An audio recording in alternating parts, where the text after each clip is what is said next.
So the gospel reading we've listened to describes the very last hours of Jesus and what happened after his death.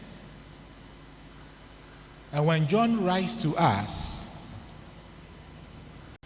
he sees that what happened to Jesus was in fulfillment of an Old Testament prophecy.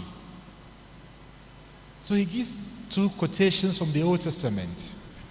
Not a bone of him shall be broken, and they shall look on him whom they have pierced. It's the last one that I want us to think about this afternoon. They shall look on him whom they have pierced.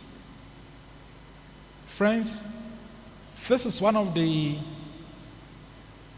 core aspects of the Catholic faith. That whether you go to our homes, in our offices, and even more so in our churches, you will find a crucifix there. Why?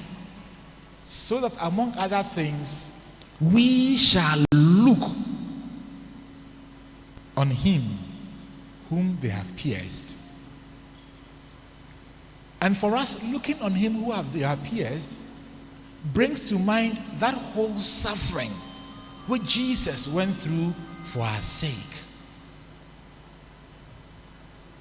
Today, as we celebrate the solemnity of the Sacred Heart of Jesus, there is one aspect of the one whom they have pierced that the church brings forth for our reflection. That is the heart of Jesus.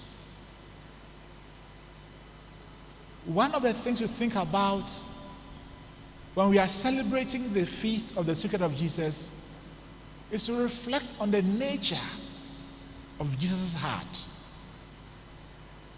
And the nature of the heart of Jesus is not different from the nature of the heart of God. So in the first reading that we listened to, the prophet Hosea gives us a glimpse of the heart of God.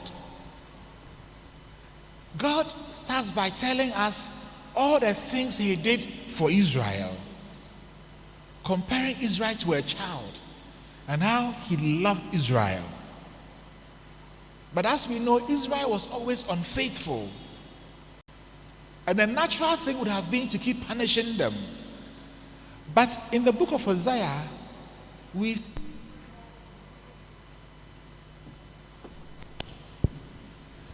see how God communicates the nature of his heart.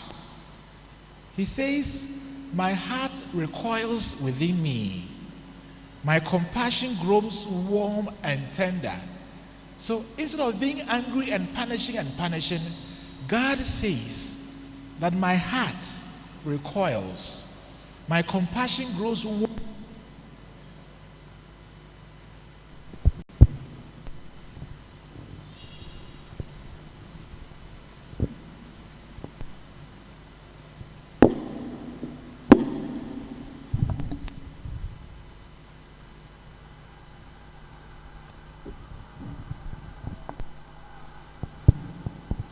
God says that my compassion grows warm and tender. And because of that, I will not execute my fierce anger. I will not destroy Ephraim, for I am God and not man, the Holy One in your midst.